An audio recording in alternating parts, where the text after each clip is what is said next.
नमस्कार. कमलनयन बजाज रुग्णालयाच्या वतीने बजाज पल्स या आरोग्य प्रशिक्षण कार्यक्रमामध्ये आपल्या सर्वांचं स्वागत करताना मला अत्यंत आनंद होत आहे. मी डॉक्टर अजय वसंत रोटे, कमलनयन बजाज रुग्णालयाचा वैद्यकीय संचालक. आज आपण एका अत्यंत महत्त्वाच्या विषयासंबंधात इथे आपल्या तज्ज्ञ डॉक्टर मंडळीकडनं मार्गदर्शन घेणार आहोत. आज हृदय विकारासंदर्भात अत्यावश्यक व त्वरित उपचार पद्धती कमलनयन बजाजला जी उपलब्ध आहे त्या संदर्भात माहिती देण्यासाठी आंतरराष्ट्रीय ख्यातीचे निष्णात हृदयरोग तज्ज्ञ आणि हृदय शल्य विशारद आपल्यासोबत इथे उपलब्ध आहेत. मी आधी सर्वांचा आपल्याला परिचय करून देतो. डॉक्टर अजित भागवत सर, जे अत्यंत सिनियर कार्डिओलॉजिस्ट आहेत, आंतरराष्ट्रीय निष्णात नावाजलेले. डॉक्टर सचिन मुखेडकर, हे पण कार्डिओलॉजिस्ट आहेत. Doctor Sarang Agnihotri, cardiac surgeon आहेत, हृदय शल्य विशारद.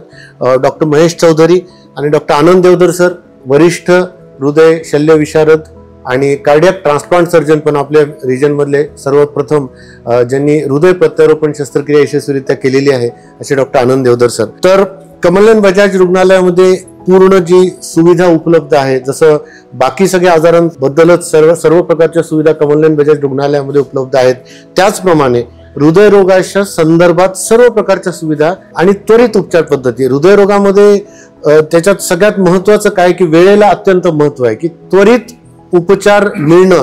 याच्यामुळे एखाद्याच्या प्राणाची जोखीम कमी होऊ शकते, त्याचे प्राण आपण वाचवू शकतो.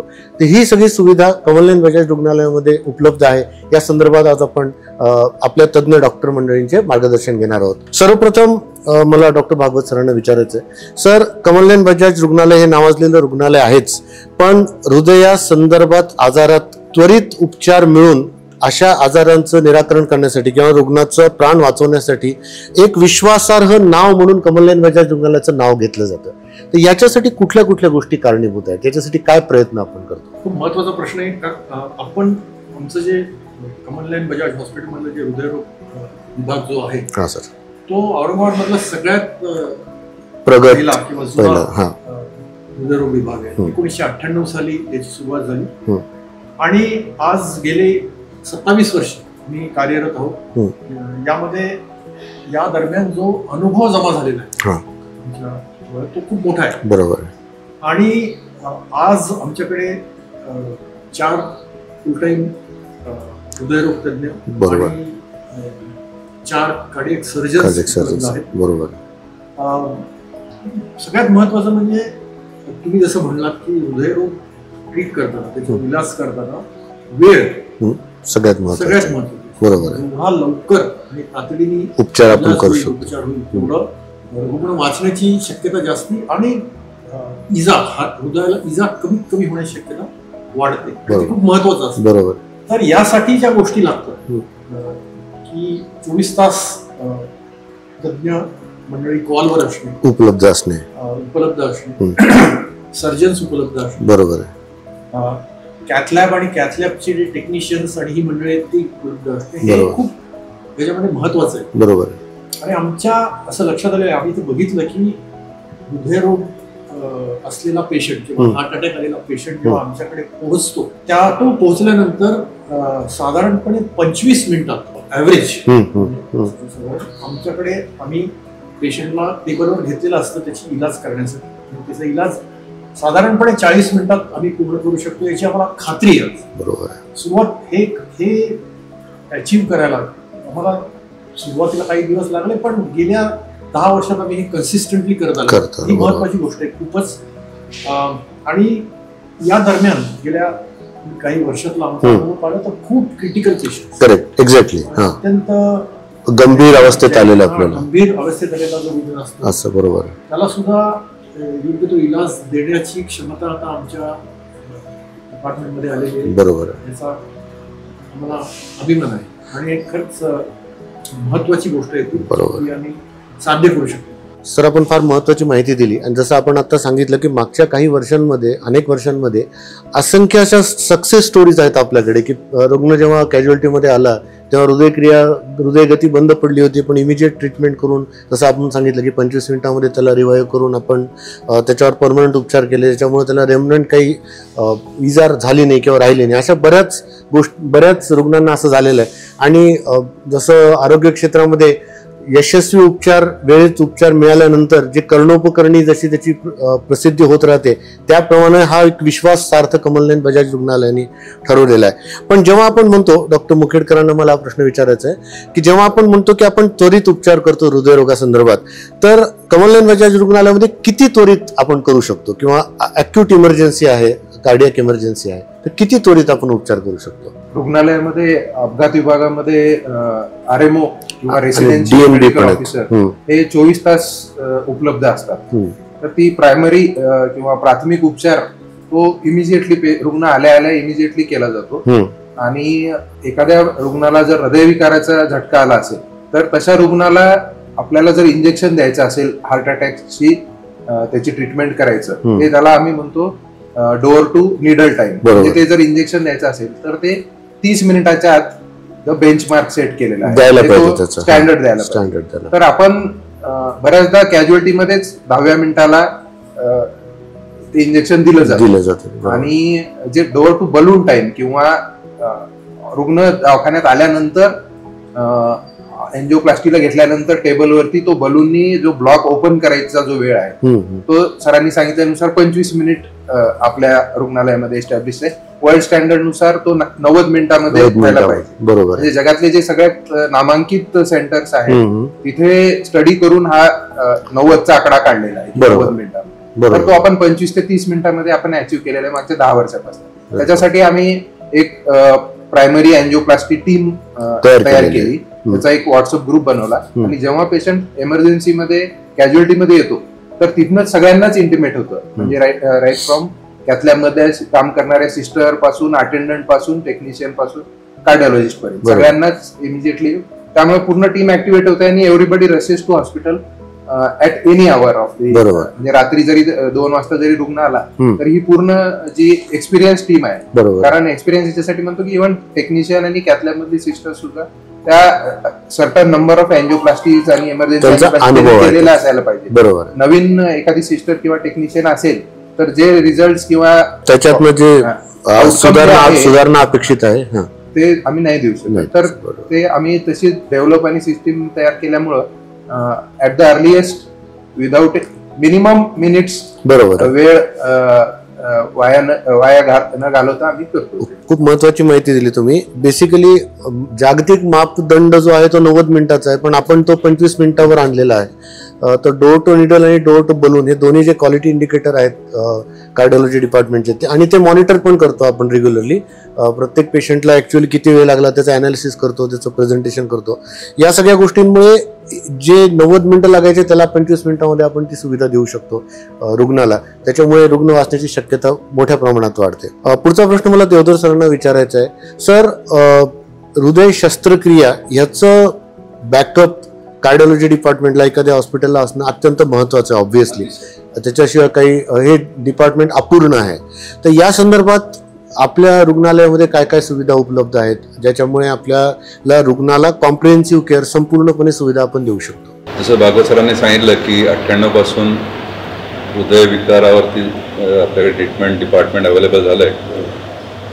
2000 पासून हृदय शस्त्रक्रिया किंवा हार्ट सर्जरीचं डिपार्टमेंट पण आपण एस्टॅब्लिश केलं आहे.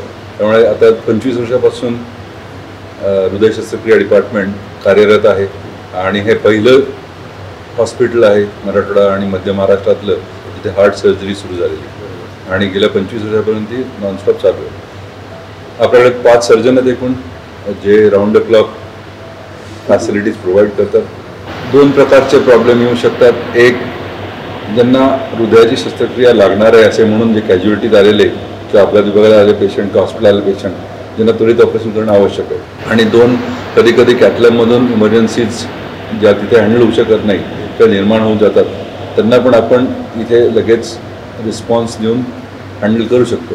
त्याचं कारण आपल्याकडे ती फॅसिलिटी 24/7 अवेलेबल आहे. फॅसिलिटी म्हणजे नुसतं ऑपरेशन थिएटर नाही, तर त्याच्यावर लागणारं सामान, औषधं, मशिनरी, माणसं आणि सर्जन.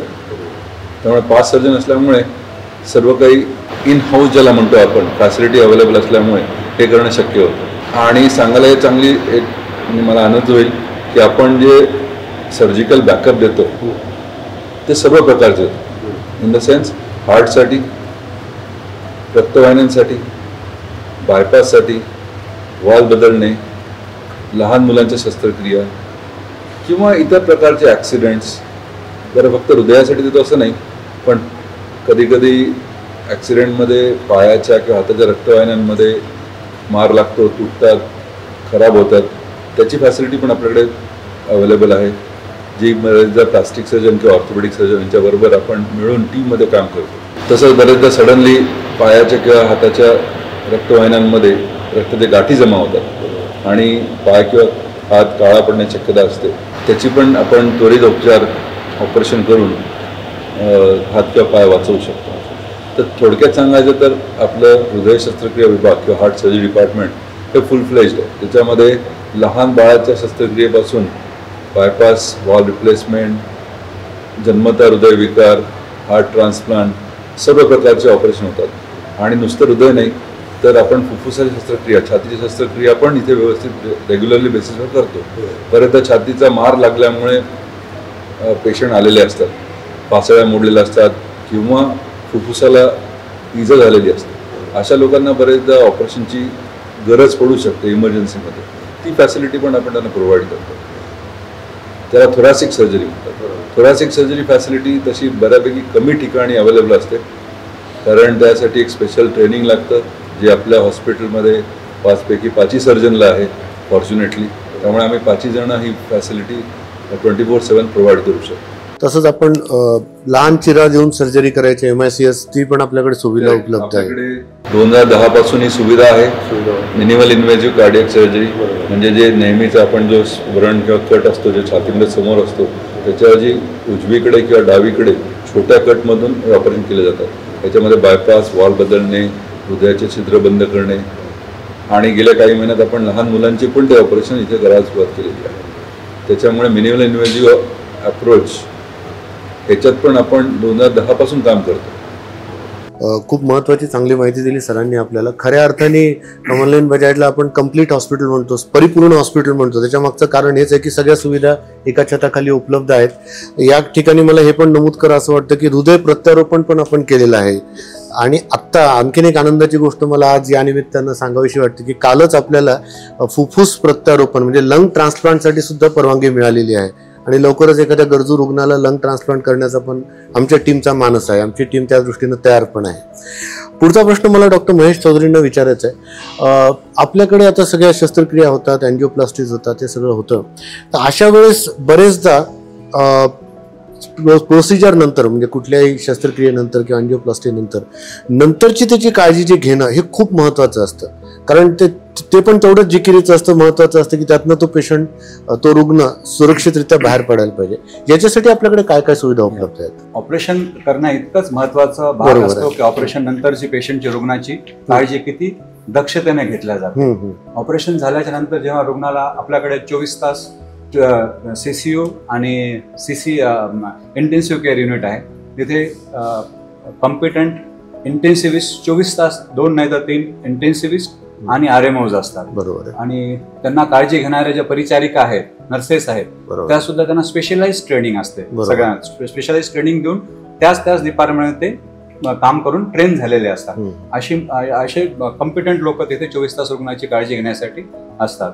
त्यानंतर जे लागणारे हाय एंड टेक्नॉलॉजी, कटिंग एज टेक्नॉलॉजीचे जे सगळे जे गॅझेट्स आहेत, ते मॉनिटर्स आहेत, ते सगळे रुग्णास अवेलेबल आहेत. बरोबर. त्यानंतर हृदयरुग्णासाठी स्पेशली लागणारे ज्या गोष्टी आहेत, म्हणजे आपल्याला बलून पंप वगैरे ज्या गोष्टी आहेत की ज्या गोष्टी रुग्णाचे प्रसंगी प्राण वाचवू शकतात, त्या सगळ्या गोष्टी अवेलेबल आहेत आणि इन्स्टंटली टाकण्याची सुविधा आहे. म्हणजे तिथे टाकणारे, काम करणारे जे टाकू शकतात, यूज करू शकणारे गॅझेट, ते लोक तिथे अवेलेबल असतात. त्यानंतर इक्मो नावाचा जो नवीन आपल्याकडे ऍड झालेला जो हे मशीन आहे, त्याच्यामध्ये रुग्णामध्ये बायपासवर पेशंट ऑपरेशनच्या बाहेर, थिएटर बाहेर मध्ये सुद्धा पार्शियल बायपासवर पेशंट टाकण्यात येऊ शकतो. आणि तो बायपास आपण काही दिवस, काही आठवडे, प्रसंगी काही महिने सुद्धा कंटिन्यू केला जाऊ शकतो. तर ही सुद्धा अद्ययावत फॅसिलिटी जी फार कमी सेंटरमध्ये, मला असं वाटतं की मराठवाड्यामध्ये आपला फंक्शनल इक्मो म्हणजे ते कार्यरत आहे, असं एकमेव आमच्याच रुग्णालयामध्ये आहे. त्यानंतर सगळ्यात महत्वाची गोष्ट म्हणजे डीएनबी रेसिडेंट्स असतात. कार्डिओलॉजीचे डीएनबी रेसिडेंट म्हणजे they are almost like cardiologist, they are round the clock available, they are resident सारखे ते अवेलेबल आहेत एनी टाइम. म्हणजे cardiologist is available at a phone call is a big asset for our institute. बरोबर, असं माझं म्हणणं. Correct. ती सुद्धा एक महत्वाचं आहे. त्यामुळे सगळ्या गोष्टी जुळून आल्यानंतर रुग्ण शस्त्रक्रिया यशस्वी होण्याचे सुद्धा चान्सेस वाढतात. बरोबर. ह्या सगळ्या गोष्टी अनुभवाने काही गोष्टी आलेल्या म्हणजे पहिल्या अनुभवून हळूहळू त्यात ऍड करत नवीन नवीन गोष्टी जुळत गेलेल्या आहेत. हे तर तुम्ही खूप महत्वाचं सांगितलं, इक्मोचं सांगितलं. याच्या व्यतिरिक्त आपण सर्वजण नियमित आपण प्रशिक्षण पण घेत राहतो नवीन डॉक्टरांचं, नर्सेसचं, आणि निरंतर चालणारी प्रक्रिया आहे. आता जसं इक्मो मशीन आलं तर आपण त्याचं प्रशिक्षण देतो त्यांना. परवाच आमच्याकडे एक वर्कशॉप होऊन गेलं, सीएमई होऊन गेली इक्मोच्या ट्रेनिंगसाठी. बरोबर आहे. तर त्या संदर्भामध्ये त्याचे लागणारं माहिती आणि प्रशिक्षण देणारे लोक त्यांच्याशी संवाद साधून आम्ही सुद्धा स्वतःला प्रशिक्षित ठेवण्याचा प्रयत्न करतो. बरोबर. आणि जागतिक स्तरावरील आणखीन जे सेंटर्स आहेत त्यांच्याशी आपलं नियमित कोलॅबोरेशन आणि अपडेट्स याच्याबद्दल पण आपलं कायम आपण कार्यरत असतो त्याच्यासाठी. म्हणजे हे मेडिकल सायन्स जसं बदलत जाणार आहे तर त्या निमित्तानं आपल्याकडनं गायडन्स घेणारे लोक पण आहेत, पण इतर आणखीन ऍडव्हान्स सेंटर मधनं अपडेट आपण पण घेत राहतो. सो ही निरंतर चालणारी प्रक्रिया आहे. मेडिकल एज्युकेशन आपल्याकडनं चालतं. या सर्व संदर्भामध्ये एक खूप महत्वाचं ज्याला आपण चॅलेंज म्हणू किंवा ज्याच्यामध्ये खूप कठीण गोष्ट आहे ती संपूर्ण जी आपली टीम आहे पूर्ण कार्यरत असणारी, cardiologist, cardiac surgeon, intensivist, DNBs, nurses, biomedical, ही जी सगळी टीम आहे ती टीम एकत्रपणे काम करणं आणि रिझल्ट डिलिव्हर करणं हे खरं चॅलेंज असतं. तर तुम्ही नेमके कार्डिओलॉजिस्ट आणि कार्डियक सर्जन्सच्या एक्झॅक्टली मध्यभागी बसलेला आहात. हे टीम मेंबर म्हणून हे काम कसं चांगल्या पद्धतीने आपण करू शकतो कमलनयन बजाजला, या टीम बद्दल काय सांगू शकाल? प्रथमतः धन्यवाद. आणि हा खूप चांगला क्वेश्चन आहे. आणि भारतातच नाही तर जगामध्ये जे काही खूप सारे कार्डियक सेंटर्स आहेत त्यातलं कमलनयन बजाज हॉस्पिटल या सेंटरमध्ये मी जी सगळ्यात महत्त्वाची गोष्ट ऑब्झर्व केली ती म्हणजे हा टीम अप्रोच, की कोणत्याही पेशंटला ट्रीटमेंट करताना कार्डिओलॉजी आणि कार्डियक सर्जरी या दोघांच्या प्रॉस्पेक्टसमध्ये पेशंटसाठी सगळ्यात बेस्ट ट्रीटमेंट काय असेल ती त्या पेशंटला समजावून सांगणे आणि त्याच्यानंतर त्याचे रिझल्ट त्यांना डिलिव्हर करणे. आणि या गोष्टीमध्ये सगळ्यात महत्वाचा जो दुवा असतो तो कार्डिओलॉजिस्ट आणि कार्डियक सर्जन यांच्यातला सुसंवाद. बऱ्याच वेळा असं आपल्या ऑब्झर्व्ह मध्ये येतं की एखाद्या पेशंटला बायपासची गरज आहे, बट तो पेशंट बायपास सर्जरीच्या दृष्टीने खूप जास्त हाय रिस्क असतो. त्यामध्ये मग पेशंटच्या जीवाला धोका न होता पेशंटला आपण कोणत्या पद्धतीने सुवर्ण मध्य साधू शकतो त्याबद्दलचं मार्गदर्शन कार्डिओलॉजिस्ट सरांकडून मिळते. आणि एखाद्या वेळेस आपल्याला असं लक्षात येतं की एखादा प्रॉब्लेम हा मिनिमल कार्डिओलॉजी सपोर्टने होऊ शकतो, पण त्याच्यामध्ये लॉंग टर्म रिझल्टसाठी जर कार्डियक सर्जरी चांगली असेल तर त्या पद्धतीमध्ये कार्डियक सर्जरीचा त्या पर्टिक्युलर प्रॉब्लेमसाठी विचारणा करण्यात येते. आणि ही जी गोष्ट आहे ही पेशंटसाठी जे आपण जे म्हणतो की लॉंग टर्म रिझल्ट कार्डियक सर्जरीमध्ये सगळ्यात किंवा कार्डिओलॉजीमध्ये आपण जे म्हणतो, कारण ही अत्यंत हृदयाच्या जवळची गोष्ट आहे किंवा हृदयाचं आहे. आणि त्यामध्ये आपण जितकं पेशंटला लॉंग टर्म ज्याला गुड क्वालिटी लाईफ म्हटल्या जाते ती देतो, त्याच्यामध्ये हा जो सुसंवाद आहे जो इथं खूप चांगल्या पद्धतीने मेंटेन केला जातो त्या गोष्टीला कशाच पद्धतीने रिप्लेस केल्या जाऊ शकत नाही. एक्झॅक्टली. म्हणजे सर्व तज्ञ डॉक्टर्स आहेत पण त्यांच्या एकत्रित प्रयत्नामुळे वैयक्तिक रुग्णाला जे सर्वोत्तम सुविधा देणं गरजेचं आहे त्या क्षणाला ती आपण देऊ शकतो. हा त्याच्या मागचा फायदा आहे. खूप चांगला आणि महत्वाचा. आणि बहुतेक ठिकाणी मला वाटतं हीच गोष्ट सुधारणा करण्याची गरज आहे बहुतेक ठिकाणी, जी इतक्या वर्षाच्या प्रयत्नानंतर आपण छान एक टीम वर्क करू शकतो. बरोबर आहे. मला या ठिकाणी आणखीन एक सांगायला आवडेल की कमलनयन बजाज रुग्णालय वाढतंय. आणखीन आपण एक नवीन रुग्णालय सुरू करतोय पुढच्या 2-2.5 वर्षामध्ये. आणि त्या रुग्णालयामध्ये सुद्धा अत्याधुनिक हृदय विकारा संदर्भात उपचारासाठी कॅथलॅब, त्याच्यानंतर ऑपरेशन थिएटर आणि हायब्रिड कॅथलॅब ही पण नवीन रुग्णालयामध्ये आपल्याकडे राहणार आहे. लवकरच आपण रुग्णाच्या सुविधासाठी आपण लवकरच ते पण सुरू करत आहोत. सर, मला भागवत सरांना विचारायचं आहे 2 एकमेकाशी निगडीत गोष्ट महत्वाची, की याच्यामध्ये टेक्नॉलॉजी आणि टेक्नॉलॉजीचा रोल काय आहे या सगळ्या गोष्टींमध्ये, आणि आपलं फ्युचर विजन काय असेल as a Kamalnayan Bajaj hospital? टेक्नॉलॉजीचा रोल तर खूपच मोठा आहे. म्हणजे आम्ही ज्यावेळी 27 वर्षापूर्वी इथे कॅथलॅब सुरू केली तेव्हा जे काही गोष्टी उपलब्ध होता आज ज्या काही गोष्टी उपलब्ध आहेत त्या जमीन आसमानाला बरोबर आहे. आणि त्याच्यामुळे उपचार करण्याची पद्धत सुद्धा आमूलाग्र बदल झालेली. तर त्याच्यामुळे टेक्नॉलॉजीमध्ये आज इमेजिंग हे खूप महत्वाचं झालं. रक्तवाहिनीच्या आतमध्ये बघता येणं. हा, आम्ही इतके दिवस फक्त अँजिओग्राफी करून बाहेरनं काय दिसतं हे बघायचो. आजकाल आम्ही आतमध्ये काय चाललंय हे पण बघू शकतो. बरोबर, त्याला इमेजिंग म्हणतात. बरोबर. त्यासाठी आयवस आणि ओसीटी नावाचे जे 2 प्रकार आहेत ते आमच्याकडे उपलब्ध आहेत. त्याच्यामुळे अँजिओप्लास्टिक करणं, गुंतागुंतीची अँजिओप्लास्टिक करणं हे सोपं होतं, बरोबर, सुलभ होतं आणि त्याचे रिझल्ट सुद्धा चांगले येतात. ही एक गोष्ट इमेजिंग. दुसरी गोष्ट आता इतर लोकांनी ज्याप्रमाणे सांगितलं की इमर्जन्सी ट्रीट करण्यासाठी ज्या गोष्टी लागतात, बलून पंप किंवा इक्मो हा सुद्धा एक टेक्नॉलॉजीचाच भाग. बरोबर. आता हळूहळू हातातनच अँजिओग्राफी आपण करतो. बरोबर आहे. त्यामुळे गुंतागुंतीचं प्रमाण कमी झालेलं, ब्लिडिंगचं प्रमाण कमी झालेलं आहे. उत्तम औषधं आता उपलब्ध आहेत ट्रीटमेंट करण्यासाठी की जी 15-20 वर्षापूर्वी नव्हती. त्यामुळे एकंदरीतच प्रगत सगळं झालेलं, मोठी झालेली. बरोबर आहे. आणि त्याबरोबर राहणं, बरोबर, हे आम्ही फार महत्वाचं समजतो आणि त्याप्रमाणे आम्ही पावलं सुद्धा उचलतो. बरोबर. त्यासाठी आम्हाला मॅनेजमेंटचा योग्य तो सपोर्ट, पाठिंबा मिळतो, ही एक महत्वाची गोष्ट.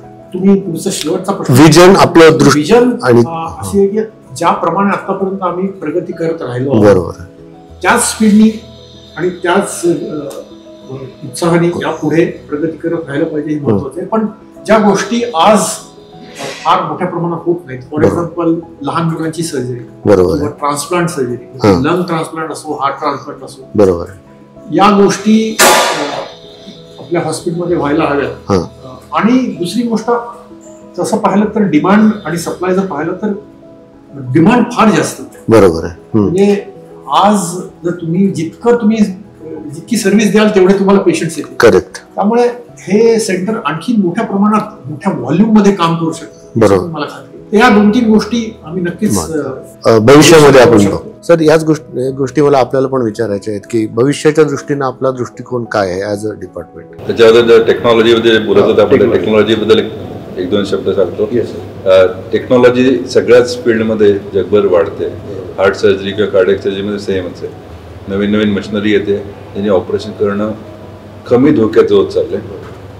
मगाशी आपण बोललो तर मिनिमल इन्व्हेजिव्ह जी टेक्नॉलॉजी आहे त्याच्यानी आता सर्व प्रकारचे छिद्र आणि बरेचसे वॉल बदलणं सहज शक्य होतं. त्याच्यामुळे रुग्ण साधारण महिन्याभरात परत आपल्या कामाला लागू शकतो. बरेचसे नवीन इक्विपमेंट, जसं आपण ऑलरेडी बोललो आहोत, एक्मोची फॅसिलिटी आहे. एक्मो हे 2 प्रकारे वापरतो आपण. एक, जेव्हा हृदयाचा कार्यक्षमता खूपच कमी झाली असेल त्याला काही काळ सपोर्ट करण्यासाठी, किंवा बरेच पेशंटला फुफ्फुसाचे प्रॉब्लेम असतात, ऑक्सिजन लेवल मेंटेन होऊ शकत नाही, व्हेंटिलेटरवर असताना सुद्धा ऑक्सिजन लेवल खूप कमी असते. अशा लोकांचा एक्मोचं मशीन वापरून काही काळ आपण त्याचं ऑक्सिजन लेवल वाढवून फुफ्फुसाचा आजार बरा होईस तर त्याला सपोर्ट करू शकतो. ही नवीन टेक्नॉलॉजी आपल्याकडे आता अवेलेबल आहे. नुसतं मशीन नाही तर त्याला लागणारं सर्व सामान आणि व्यक्ती किंवा पर्सनल पण अवेलेबल आहे. त्याचा आपण नक्कीच आपल्या रिजनला फायदा होऊ शकतो. फ्युचर विजन हार्ट सर्जरीमध्ये आम्ही नेहमीच जे जगामध्ये अवेलेबल असलेल्या गोष्टी आपल्याला इथे मराठवाड्यात कशा इम्प्लिमेंट करता येतील किंवा आणता येतील याचा प्रयत्न करतो. मी म्हटलं तर 5 जणांचे 5 वेगळे इंटरेस्ट पण आहेत आणि आपण प्रत्येक क्षेत्रामध्ये त्यात पुढे जायचा प्रयत्न करतो.